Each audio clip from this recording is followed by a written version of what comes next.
En la oralidad habita una pedagogía de la palabra, de la conversación, de la escucha.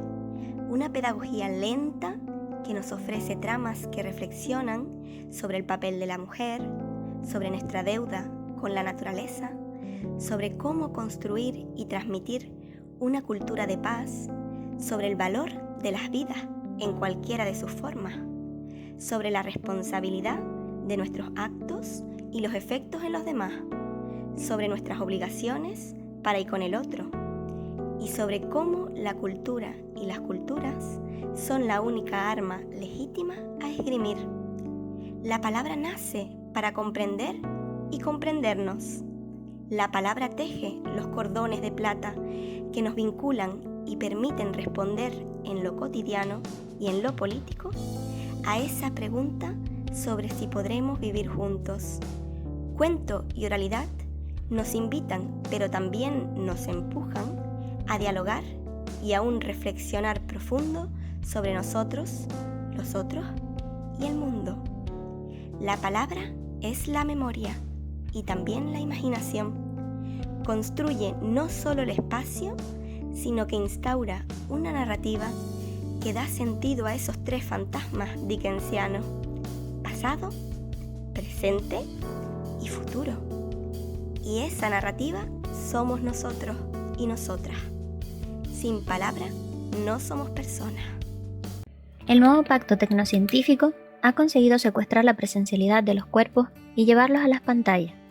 La oralidad y la palabra quedan bajo la responsabilidad de todo aquel que se atreva a contar, simplemente con su cuerpo y su voz, reclamando la atención e importancia de la escucha, del momento presente. Es la resistencia de la oralidad, la que puede y debe hacer frente al cambio inevitable hacia el que camina la sociedad contemporánea.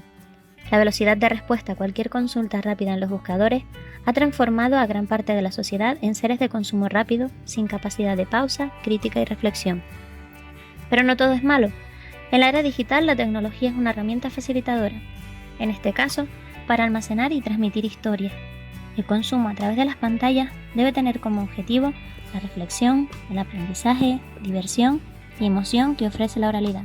El vínculo entre los sueños y la realidad hace posible intuir la razón de por qué los humanos, a diferencia de otros animales, hablamos de cosas que no vemos, que no están, que no existen.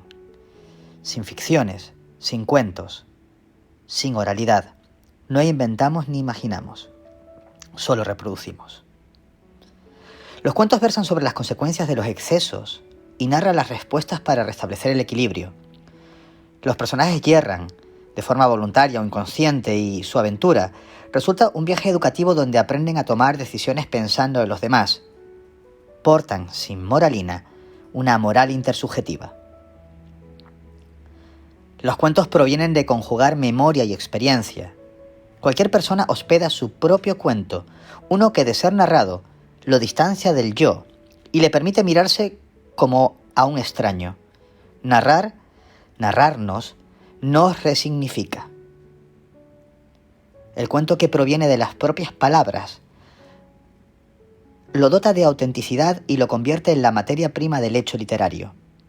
Para poder escribir lo que significa pensar y repensar algo, es preciso antes tener una historia que contar, vivir para contarla. Las historias comienzan cuando los protagonistas pierden algo fundamental para su felicidad. Los cuentos nos ayudan, frente al consumismo predatorio, a valorar lo que no tiene precio. Son propios de un saber incalculable. Ser escuchado y no juzgado. Los cuentos no censuran, muestran las consecuencias y la oportunidad de enmendar los hierros. El eterno érase una vez es una, siempre, segunda oportunidad. La oralidad es el espacio vacío sobre el que los griegos inventaron la democracia. No tiene autoría, cambia de contexto al uso. Cada uno se lo apropia a su antojo y lo cuenta con sus palabras. Es un traje narrativo que cualquiera puede vestir. El cuento es tecnología comunitaria que sintetiza la experiencia de otro, como hilos a tejer en una red pedagógica que nos vincula en torno a lo común. El cuento es un juguete, no un juego, que nos permite perder el tiempo cuando el tiempo está perdido. Entre las rutinas neoliberales, Los relatos que se recuerdan o los que se están enhebrando giran y dan vueltas en las cabezas de las personas. Sus mentes escapan tras los píxeles y visitan lugares donde jamás soñaron estar.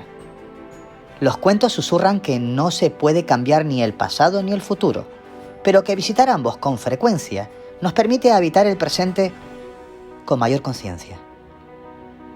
El cuento es un zaguán donde se hospedan a todas las soledades del mundo que, a cambio de una historia, se sienten acompañadas, escuchadas, comprendidas.